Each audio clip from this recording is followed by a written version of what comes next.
ലോകം കണ്ട ഏറ്റവും പ്രഗത്ഭനായ മലയാളി വി.കെ. കൃഷ്ണമേനോൻ വിട പറഞ്ഞിട്ട് ഒക്ടോബർ 6-ന് അരനൂറ്റാണ്ട്. 1974 ഒക്ടോബർ 6-ന് അന്തരിക്കുമ്പോൾ അദ്ദേഹം തിരുവനന്തപുരത്ത് നിന്നുള്ള MP ആയിരുന്നു. മാവേലിയെ മലയാളികൾ എക്കാലത്തെയും മികച്ച രാജാവായി കാണുമ്പോൾ ചിലരുടെ വിശേഷണങ്ങളിൽ അദ്ദേഹം അസുരനാണ്. അതുപോലെയാണ് വി.കെ. കൃഷ്ണമേനോനും. ഇന്നത്തെ സത്യം പറയട്ടെ വി.കെ. കൃഷ്ണമേനോനുള്ള ശ്രദ്ധാഞ്ജലിയാണ്. സ്വാഗതം.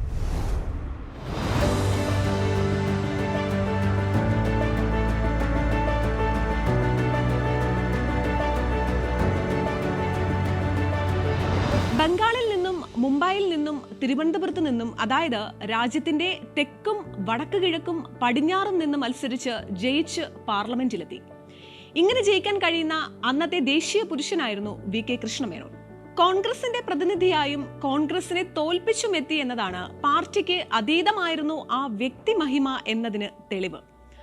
ആദ്യം ബോംബെയിൽ മത്സരിക്കുമ്പോൾ കോൺഗ്രസ് അധ്യക്ഷനായിരുന്ന സാക്ഷാൽ JB കൃപലാനി തന്നെയാണ് തോൽപ്പിക്കാൻ ഇറങ്ങിയത്. പിന്നീട് ബംഗാളിൽ കോൺഗ്രസിനെതിരെയുള്ള മത്സരത്തിൽ പ്രചാരണ സമിതി ചെയർമാനായി വി.കെ. കൃഷ്ണമേനോൻ കണ്ടെത്തിയത് ഒരു 22-കാരനെയായിരുന്നു. മറ്റാരും അന്ന് ഒപ്പമുണ്ടായിരുന്നില്ല. ആ യുവാവിന്റെ പേരായിരുന്നു പ്രണബ് മുഖർജി. കൃഷ്ണമേനോൻ കൊൽക്കത്തയുടെ ഓരങ്ങളിൽ നിന്ന് കണ്ടെടുത്ത ആ നേതാവിനെയാണ് ഇന്ദിരാഗാന്ധി രാജ്യസഭ MP സ്ഥാനം നൽകി പിന്നീട് കോൺഗ്രസിൽ എടുത്തത്. അദ്ദേഹമാണ് പിന്നീട് രാജ്യത്തിന്റെ പ്രതിരോധ മന്ത്രിയും രാഷ്ട്രപതിയും ആയത്. ഇങ്ങനെ കൃഷ്ണമേനോനെ കുറിച്ചുള്ള കഥകൾ എത്ര മണിക്കൂർ വേണമെങ്കിലും പറയാം. നമ്മൾ ആദ്യത്തെ വിവാദത്തിലേക്ക് കടക്കുകയാണ്. നെഹ്റുവിനെ കോൺഗ്രസിന്റെ നേതാവായും ഭാവി പ്രധാനമന്ത്രിയായും നിർദ്ദേശിച്ചത് കൃഷ്ണമേനോനാണോ? എന്താണ് വസ്തുത? അതൊരു തർക്കവുമില്ലാതെ കൃഷ്ണമേനോൻ തന്നെയാണെന്ന് ഏറ്റവും ഒടുവിൽ വെളിപ്പെടുത്തുന്നത് ജയറാം രമേശാണ്. ദ ചെക്കേർഡ് ബ്രില്യൻസ് എന്ന പുസ്തകം രേഖാമൂലം അതിനുള്ള തെളിവുകളും ഹാജരാക്കുന്നു. കൃഷ്ണമേനോൻ ഗാന്ധിജിയോട് നിർദ്ദേശിച്ചതിനെ തുടർന്നാണ് നെഹ്റുവിനെ ഭാവി പ്രധാനമന്ത്രിയായി ഉയർത്തി കാണിച്ചതെന്ന് ആ രേഖകളുടെ സഹായത്തോടെയാണ് ജയറാം രമേശ് വിശദീകരിക്കുന്നത്. സ്വാതന്ത്ര്യ സമരത്തിൽ വി.കെ. കൃഷ്ണമേനോൻ പങ്കെടുത്തിട്ടില്ല. ആ സമയത്ത് മേനോൻ ലണ്ടനിൽ കമ്മ്യൂണിസ്റ്റ് ആയിരുന്നു. ഇന്ത്യയിലെ കമ്മ്യൂണിസ്റ്റുകാരും സ്വാതന്ത്ര്യ സമരത്തിൽ പങ്കെടുത്തിട്ടില്ല. അതിനാൽ കൃഷ്ണമേനോന് സ്വാതന്ത്ര്യത്തിൽ പങ്കില്ല. ഇതാണ് ഏറ്റവും വലിയ മറ്റൊരാരോപണം. എന്താണ് അതിലെ സത്യം? ഇന്ത്യക്ക് സ്വാതന്ത്ര്യം കിട്ടിയതിന് തുല്യ അവകാശികളായി 2 പോരാട്ടങ്ങളെയാണ് ജയറാം രമേശ് അവതരിപ്പിക്കുന്നത്. ആദ്യത്തേത് മഹാത്മാഗാന്ധി നടത്തിയ നിസ്സഹകരണ നിരായുധ സമരങ്ങൾ. രണ്ടാമത്തേത് വി.കെ. കൃഷ്ണമേനോൻ ലണ്ടനിൽ ഒരു പതിറ്റാണ്ട് നടത്തിയ നയതന്ത്ര നീക്കങ്ങൾ.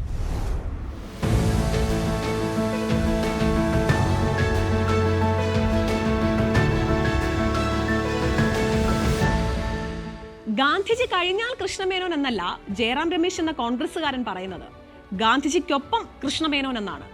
അത് കഴിഞ്ഞേ നെഹ്റുവും സർദാർ പട്ടേലും മറ്റു നേതാക്കളും വരുന്നുള്ളൂ. ഇന്ത്യക്ക് സ്വാതന്ത്ര്യം കിട്ടാനുള്ള ഫോർമുല ഉണ്ടാക്കിയതും അതിനായി ബ്രിട്ടീഷ് ഭരണകൂടത്തെ സജ്ജമാക്കിയതും കൃഷ്ണമേനോൻ തന്നെയാണെന്നാണ് ആ രേഖകൾ. ഓരോ നീക്കത്തിനുമുള്ള ആശയങ്ങൾ കൃഷ്ണമേനോനിൽ നിന്ന് വന്നതിന് തെളിവുകളും ഉണ്ട്. അത്ര മഹാനായ നേതാവായിരുന്നെങ്കിൽ എന്തുകൊണ്ട് ജവഹർലാൽ നെഹ്റുവിന്റെ ആദ്യ മന്ത്രിസഭയിൽ അദ്ദേഹം ഉണ്ടായില്ല?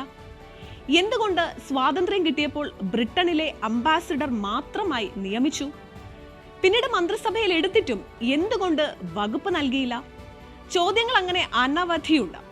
ഈ ചോദ്യങ്ങൾക്കുള്ള ആദ്യത്തെ ഉത്തരം ആ തീരുമാനങ്ങളെല്ലാം കൃഷ്ണമേനോന്റേത് തന്നെയായിരുന്നു എന്നതാണ്.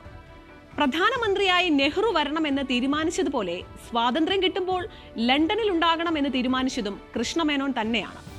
ഇന്ത്യ സ്വന്തം കാലിൽ നിൽക്കുന്നതുവരെ ബ്രിട്ടനുമായുള്ള ബന്ധം തുടരാനുള്ള തീരുമാനത്തിന്റെ ഭാഗമായിരുന്നു അത്. കൃഷ്ണമേനോൻ അല്ലാതെ മറ്റാർക്കും ബക്കിംഗ്ഹാം കൊട്ടാരത്തിലേക്ക് അന്നൊരു സ്വതന്ത്ര പ്രവേശനം കിട്ടിയിരുന്നില്ല.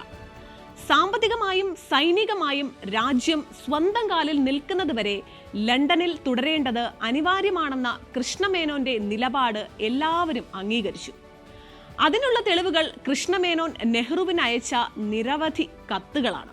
കൃഷ്ണമേനോൻ വകുപ്പില്ലാ മന്ത്രിയായി കുറച്ചുകാലം തുടർന്ന ശേഷമാണ് പ്രതിരോധ മന്ത്രിയാകുന്നത്.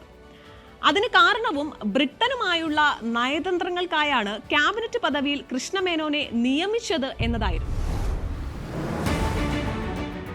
വി.കെ. കൃഷ്ണമേനോൻ എന്തുകൊണ്ട് അവിവാഹിതനായി തുടർന്നു?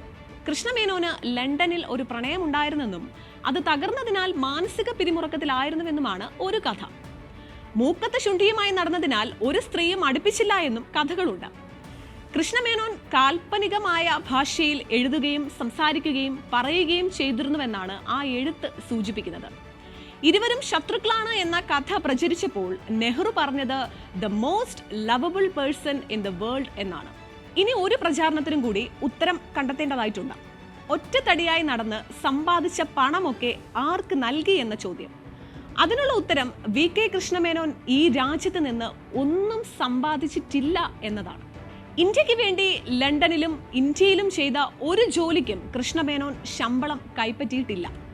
നയതന്ത്ര പ്രതിനിധി എന്ന നിലയിലും ക്യാബിനറ്റ് മന്ത്രി എന്ന നിലയിലും അർഹമായതുപോലും വാങ്ങിയില്ല. ട്രഷറിയിൽ നിന്ന് ₹1 പോലും സ്വന്തം അക്കൗണ്ടിലേക്ക് വരേണ്ടതില്ല എന്നായിരുന്നു പ്രഖ്യാപനം. ജവഹർലാൽ നെഹ്റു പ്രധാനമന്ത്രിയായപ്പോൾ സ്വന്തം സ്വത്തിന്റെ 98% രാജ്യത്തിന് സംഭാവന ചെയ്തു. അത് അന്നത്തെ മൂല്യത്തിൽ 198 കോടി രൂപയുണ്ടായിരുന്നു. ഇന്നത്തെ 50,000 കോടി രൂപയ്ക്ക് മുകളിൽ വരും അത്. പക്ഷേ പ്രധാനമന്ത്രിയായപ്പോഴും നെഹ്റുവിന് വേറെയും വരുമാനമുണ്ടായിരുന്നു. അത് പുസ്തകത്തിന്റെ റോയൽറ്റിയിൽ നിന്നായിരുന്നു. വി.കെ. കൃഷ്ണമേനോൻ സ്ഥാപക എഡിറ്ററായിരുന്ന പെൻഗ്വിൻ ബുക്സ് ആണ് നെഹ്റുവിന്റെ പുസ്തകങ്ങൾ പ്രസിദ്ധീകരിച്ചത്. വർഷം 1.5 കോടി രൂപ വരെയായിരുന്നു നെഹ്റുവിന്റെ റോയൽറ്റി. എന്നാൽ സ്വന്തം പുസ്തകത്തിന്റെ റോയൽറ്റി പോലും കൃഷ്ണമേനോൻ സ്വീകരിച്ചില്ല.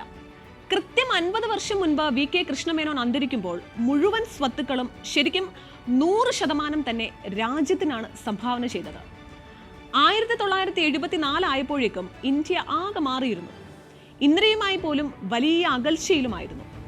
എങ്കിലും ഇന്ത്യ എന്ന വികാരത്തിനൊപ്പമായിരുന്നു എന്നും വി.കെ. കൃഷ്ണമേനോൻ.